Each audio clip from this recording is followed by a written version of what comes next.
Hi hello అందరికీ నమస్కారం. ఎంవ్యూస్కు స్వాగతం. సో ఇవాళ కన్నడ బిగ్ బాస్ సంబంధించినటువంటి రివ్యూ మీ ముందు ఉంచబోతున్నాను. ఇవాళ హైలైట్స్ ఏంటంటే నిన్నటితో మొదలైన నామినేషన్స్ ఈరోజుతో ముగిశాయి. ఈ హౌస్లోన ఈ వారం 7 నామినేట్ అయ్యారు. చైత్ర, ఐశ్వర్య, శశిర్, త్రివిక్రమ్, గోల్డ్ సురేష్, ఆ తర్వాత శోభా శెట్టి, భవ్య వీళ్ళు నామినేట్ అయ్యారు. మిగిలిన వాళ్ళందరూ ఈసారి ఆటలలో ఇలాగే ఉంటారు. సో ఇక్కడతో నామినేషన్ ప్రక్రియ పూర్తయింది. అలాగే మహారాజా టాస్క్ నిన్నటి నుంచి మొదలవుతుంది కదా, అది ఈరోజు కూడా కొనసాగుతోంది. సో ఈ విషయాలన్నీ ఈరోజు ఏమేమి జరిగింది, ఈరోజు పరిణామ క్రమాలేంటి, వీటన్నిటి గురించి మనం చర్చించుకుందాం. అంతకుముందు మీరు దయచేసి నా ఛానల్ని సబ్స్క్రైబ్ చేసుకోండి, లైక్ చేయండి, షేర్ చేయండి. మీరు సబ్స్క్రైబ్ చేస్తే నా ఛానల్ మరింత ముందుగా వెళ్ళడానికి అవకాశం ఉంటుంది. So please subscribe my channel. Then ఇక అసలు విషయానికి వస్తే నిన్నటి నుంచి గత 2 రోజులుగా, నిన్ననే కాదు గత 2 రోజులుగా బిగ్ బాస్ సామ్రాజ్యంలోన మంజు మహారాజ్ అరాచక పాలన అంతా ఇంత కాదు. అతను అన్ని విధాల బిగ్ బాస్ ప్రజలను శాసించి వారిని ఎక్కడ కూర్చోబెట్టాలో అక్కడే కూర్చోబెట్టారు. నిన్నటి నామినేషన్ ప్రక్రియలో కూడా మనం నిన్నటి ఎపిసోడ్లో మాట్లాడుకున్నాం. ఈ నామినేషన్ ప్రక్రియలో కూడా ఎవరైనా సరైన కారణాలు ఇవ్వనటువంటి వారిని తిరిగి అతనే నామినేట్ చేశారు. ఇది బిగ్ బాస్ ఇచ్చినటువంటి ఒక రూలే కావచ్చు, కానీ తాను దాన్ని చక్కగా అమలు చేశారు. సో ఇక ఈరోజు ఆటలోన మరో మలుపు తిరిగింది.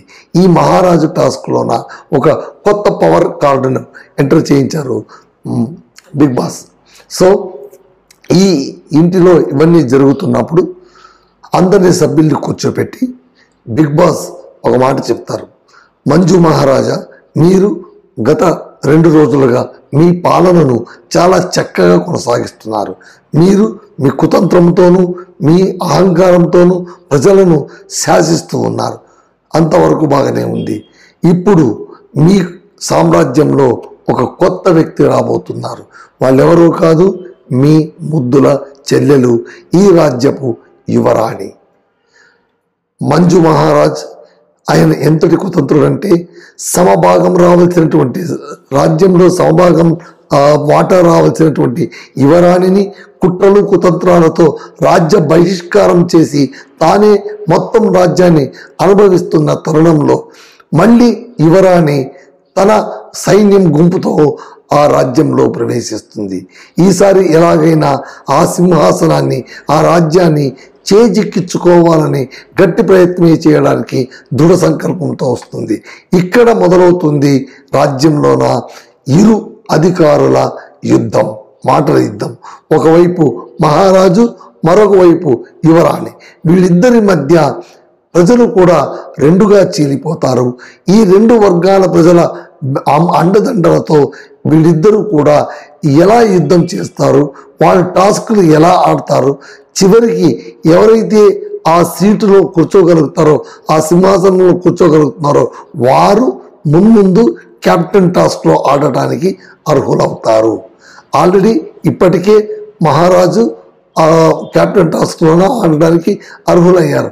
దానికి బిగ్ బాస్ ఇచ్చినటువంటి సీక్రెట్ టాస్క్ ఏంటి? ఆ సీక్రెట్ టాస్క్ అంటే మంజు మహారాజు తన రాజ్యంలో ప్రజల్లోన 2 నవ్వించాలి, 2 ఏడ్పించాలి. ఇవి 2 కూడా వాళ్ళంతకు వాళ్ళే చేసేలా చేయాలి. బలవంతంగా కృతకంగా ఉండరాదు. అంటే మంజు మహారాజ్ శశిర్ని, ఆ తర్వాత మోక్షితను వీళ్ళిద్దరి కళ్ళెమ్మటి నీళ్లు తెప్పించగలిగారు. అలాగే మిగిలిన త్రివిక్రమ్, రంజిత్ వీళ్లను నవ్వించగలిగారు. సో ఈ విధంగా టాస్క్ సక్సెస్ఫుల్గా చేసినందుకు గాను ఆయన నేరుగా క్యాప్టెన్సీ కంటెస్టెంట్గా మారిపోయారు. ఇప్పుడు ఈ వంతు యువరాణికి ఉంటుంది. ఎవరా యువరాణి అని అందరూ కూర్చుని ఎదురు చూస్తున్నప్పుడు బిగ్ బాస్ అనౌన్స్ చేస్తారు, మోక్షిత ఇప్పుడు యువరాణిగా ఉండబోతుంది. మొదటి నుంచి కూడా మంజుని తన చెల్లెలుగా భావిస్తున్నటువంటి వాడు, మంజన్నని ప్రేమగా పిలిచేటువంటి మోక్షిత, వాళ్ళిద్దరి మధ్య వైరుధ్యాలు వచ్చాయి. నిజంగా కూడా టాస్క్లో భాగంగా కాకుండా బిగ్ బాస్ హౌస్లో కూడా వాళ్ళిద్దరి మధ్య మెల్లగా విభేదాలు మొదలయ్యాయి. ఇద్దరు కాదు, ముగ్గురు, ఆ ట్రయో గ్రూప్ ఎవరెవరు, Gautami, Manju and then Mokshith. So ఈ విభేదానికి ప్రధాన కారణంగా ఇక్కడ గౌతమినే నిలబడతారు. ఎందుకంటే Gautami divide and rule policy వల్లనే ఇక్కడ వీళ్ళిద్దరూ విడిపోతారు. విడిపోయిన వీళ్ళిద్దరికీ కూడా ఈక్వల్ పవర్ సెంట్రిక్ రోల్ ఇచ్చారు బిగ్ బాస్. ఆట రంజుగా సాగడం మొదలుపెట్టింది. సో మొట్టమొదటిగా ఆమెకు అధికారం ఇవ్వగానే ఆమె ఏం చేశారు, అందరూ వెళ్ళారు, భోజనానికి వెళ్ళారు. వెళ్ళినప్పుడు మంజు మహారాజ్ ఏం చేశారు, సేవకుడు సహాయకుడు గోల్డ్ సురేష్ వచ్చి ఇప్పుడు పనులు ఎవరెవరు ఏ పనులు చేయాలో తమను మహారాజు గారు ఆదేశించండి అంటే, అయితే చైత్ర ఆ తర్వాత మోక్షిత వీళ్ళిద్దరిని కూడా గిన్నెలు కడగమని చెప్పు అని అంటాను.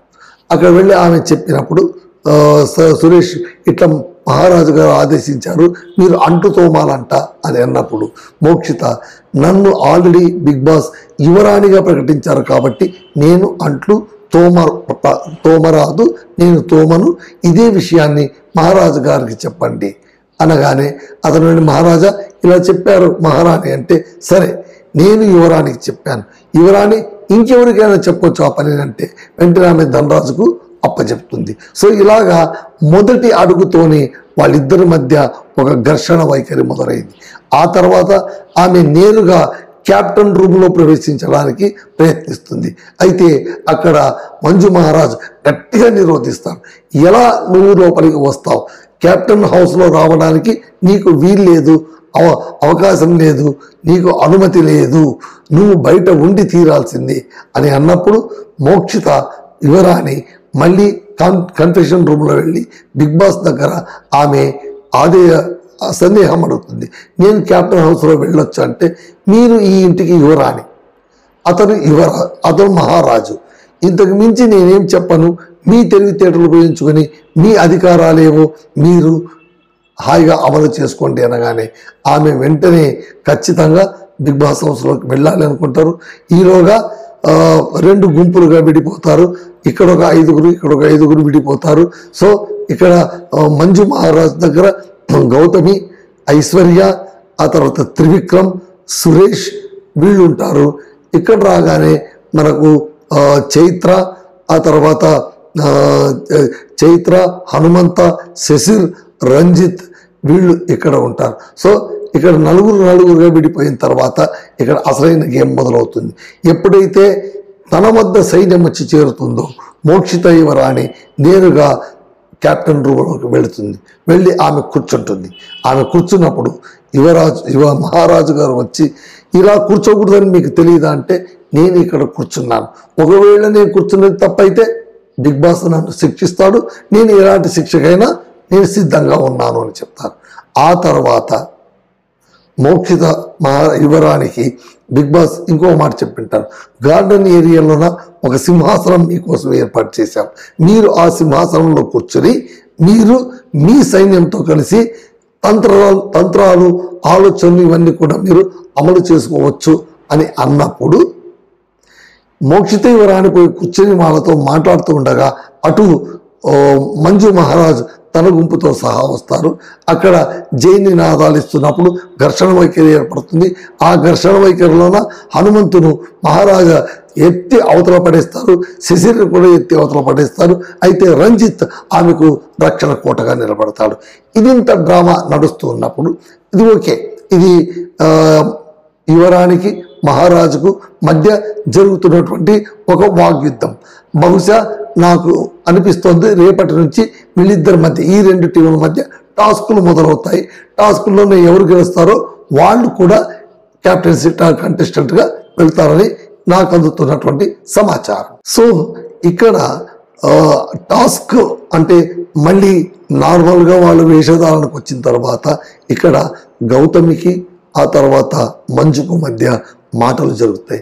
గౌతమి చెబుతుంది, నేను ఎటువంటి పరిస్థితుల్లో కూడా మోక్షితను క్షమించే ప్రసక్తే లేదని ఆమె చెప్తుంది. ఎందుకంటే మా గురించి అవతల అందరికీ చెప్తున్నటువంటి ఆమెను మనం ఇంకా దగ్గర తీసుకోవడంలో అర్థం లేదు అని చెప్తారు. ఎందుకంటే ఇక్కడ మంజు, ఆ తర్వాత త్రివిక్రమ్, ఆ తర్వాత గౌతమి వీళ్ళు ముగ్గురు కూర్చున్నప్పుడు వాళ్ళ మధ్య ఒక చర్చ జరుగుతుంది. ఆ చర్చలోన త్రివిక్రమ్ ఒక మాట చెప్తారు, నాకు మీ పైన ఎటువంటి ఒపీనియన్ లేదు, ఎటువంటి దురభిప్రాయం లేదు గౌతమి గారు. అసలు యాక్చువల్గా చెప్పాలంటే మీతో ఆడడానికి నేను ప్రయత్నించాను, మీకు దగ్గర అవడానికి కూడా నేను ప్రయత్నించాను. కాకపోతే మోక్షిత ఎవరైతే మీ గుంపులోని వ్యక్తిగా ఉన్నారో ఆ మోక్షిత బయటికి వచ్చి నాకు, ఐశ్వర్యకు, శశిర్కు, చాలామందికి మంజు గురించి, ఆ తర్వాత మీ గురించి ఆమె చెప్పినప్పుడు మేము విన్న మాటలే మేము మాట్లాడామంటే అంతకుమించి ఇంకేమీ లేదు అంటే అప్పుడు ఆమె మేము అంతగా ఏం చెప్పలేదు కదా, ఏం మాట్లాడినారంటే ఆమె ఇన్ని మాటలు చెప్తారు.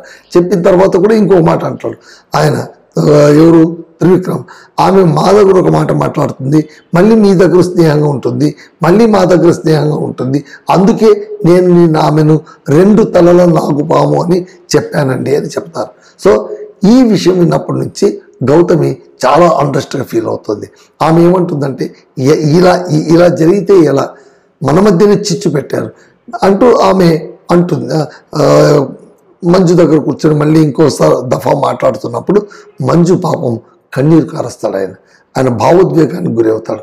ఆయన ఏమంటాడంటే, నిన్న యాక్టివిటీస్ జరుగుతున్నప్పుడు ఆమెను పాట పాడన్నప్పుడు ఆమె ముందు ఎప్పుడో మన ముగ్గురం బాగా ఉన్నప్పుడు మా ముందు పాడిన పాటను ఆ క్షణంలో పాడుతూ ఆ అమ్మాయి కళ్ళెంబడి నీళ్ళు వచ్చినప్పుడు నేను నాకు కంట నీరు పెట్టుకున్నాను.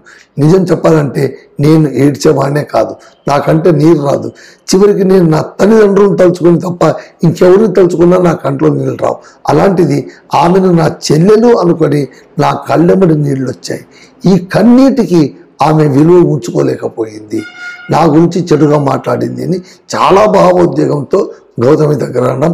గౌతమి అతన్ని, లేదు నువ్వు అంత భావోద్వేగానికి గురి కావద్దు, విషయం తెలిసింది కాబట్టి మనం జాగ్రత్తగా ఉందాం అని ఆమె చెప్పడం. ఇవన్నీ చూస్తూ ఉంటే ఇక్కడ గౌతమి, మంజు వీళ్ళిద్దరూ కూడా కుమ్మక్కైపోయారు.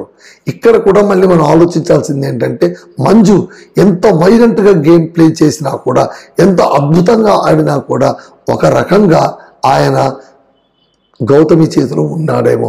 అందుకోసమే పోయిన వారం బిగ్ బాస్ వీకెండ్ షోలోన కిచ్చా సుదీప్ గారు ఒక టాస్క్, అందరినీ ఒపీనియన్స్ అడిగే టాస్క్లోన ఆయన ఒక స్టేట్మెంట్ ఇస్తారు, మంజు గౌతమి చేతుల్లో ఉన్నారు అని అన్నప్పుడు చాలామంది అవునంటారు, కొంతమంది కాదంటారు. అయితే ఈరోజు వీళ్ళిద్దరు కూర్చొని మాట్లాడిన మాటలు చూస్తే బహుశా ఆ స్టేట్మెంట్ నిజమేమో అని చూసే వాళ్ళకు కూడా అనిపిస్తుంది. మళ్ళీ వీళ్ళిద్దరూ కలిసినప్పుడు వీళ్ళతో పాటు ఇంకా ఎవరు కలుస్తారు, టాస్క్ ఎలా జరుగుతుంది, ఇవన్నీ కూడా చాలా ఆసక్తికరమైనటువంటి అంశాలు. సో ఇప్పుడు మనం ఈ వారం అంటే ఈరోజు కొద్దిగా డల్గా నడిచింది ఎపిసోడ్, ఎందుకంటే యువరాణి వర్సెస్ మహారాజు లాగా మోక్షిత ప్లస్ మంజు మధ్యలోనే గొడవ జరిగింది. బహుశా ఈరోజు ఉదయం వచ్చినటువంటి ప్రోమో, ఈ ఎపిసోడ్కి సంబంధించి ఇవాళ ఉదయం ఒక ప్రోమో వచ్చింది. ఆ ప్రోమో గురించి కూడా నేను మీతో మాట్లాడాను, వీడియో రిలీజ్ చేశాను. అయితే ప్రోమోలో ఉన్నంత టైట్ ఎమోషన్ ఎపిసోడ్లో లేదు. ఎపిసోడ్లో వచ్చేసరికి కాస్త డైల్యూట్ అయినట్టు అనిపించింది. కాకపోతే ఇక్కడ చాలా స్పష్టంగా మనకు కనిపించేది ఏంటంటే, మోక్షిత, గౌతమి, మంజు మధ్యలోన విభేదాలు వచ్చాయి, నెర్రలు వచ్చేసాయి. వాళ్ళ స్నేహం ఇంకా నిలిచే స్నేహం కాదు అని మాత్రం స్పష్టంగా అర్థమవుతుంది. టాస్క్ పక్కన పెడితే, అంటే బిగ్ బాస్ చెప్పినటువంటి బిగ్ బాస్ సామ్రాజ్యంలోన అతను మహారాజు అయి ఉండొచ్చు, ఈమె యువరాణి అయి ఉండొచ్చు, వీళ్ళిద్దరి మధ్య ప్రజలు కూడా విడిపోయి ఉండొచ్చు, ఎవరు ప్రజలని చెప్పేటువంటి సభ్యులు. కాకపోతే వెనకలా మాట్లాడుకున్న మాటలను బట్టి మనకు అర్థమయ్యేది ఏంటంటే, ఇది అంత త్వరగా చల్లారేటువంటి నిప్పు కాదు. మునుముందు మళ్ళీ మోక్షిత ఇబ్బందులు ఎదుర్కోబోతుందా, మంజు ఇబ్బందులు ఎదుర్కోబోతున్నాడా? మంజు ఎదుర్కొన్నాడంటే ఆటోమేటిక్గా గౌతమి కూడా ఇబ్బంది ఎదుర్కొంటున్నట్టే లెక్క. కాకపోతే మంజు అన్న కాస్త భావోద్వేగంతో లోనైపోయి డల్ అయ్యారేమో కానీ గౌతమి మాత్రం ఏమాత్రం అదరలేదు, బెదరలేదు. ఒక రకంగా చెప్పాలంటే ఆమె ఈ ఎంటైర్ ఎపిసోడ్లోన ఒక కీ పాయింట్ లాగా మనం చెప్పొచ్చు. రేపొద్దున ఆటను చేంజ్ చేసేటువంటి గేమ్ చేంజర్ లాగా సైలెంట్గా వెనక ఉండి మంజును ముందుకు నడిపిస్తుందేమో అనేది కూడా మనం వేచి చూడాలి. చూద్దాం. రేపటి ఎపిసోడ్లో ఇంకా ఏమేమి జరగబోతుంది అనేది, అంటే బహుశా టాస్కులు మొదలవుతాయేమో. ఈ టాస్కులు ఎలా ఉంటాయి, ఏంటి, ఏం కథ, ఎవరు క్యాప్టెన్ కాబోతున్నారు, ఏంటికి నెక్స్ట్ వీక్ క్యాప్టెన్ ఎవరు అవుతారో, ఇవన్నీ కూడా చాలా ఆసక్తికరమైనటువంటి విషయాలు రేపు మళ్ళీ మనం చర్చించుకుందాం. సో ఇది అండి కన్నడ బిగ్ బాస్ ఈరోజు ఎపిసోడ్కు సంబంధించినటువంటి my real analysis. So this is Ramadurgam Madhu signing off.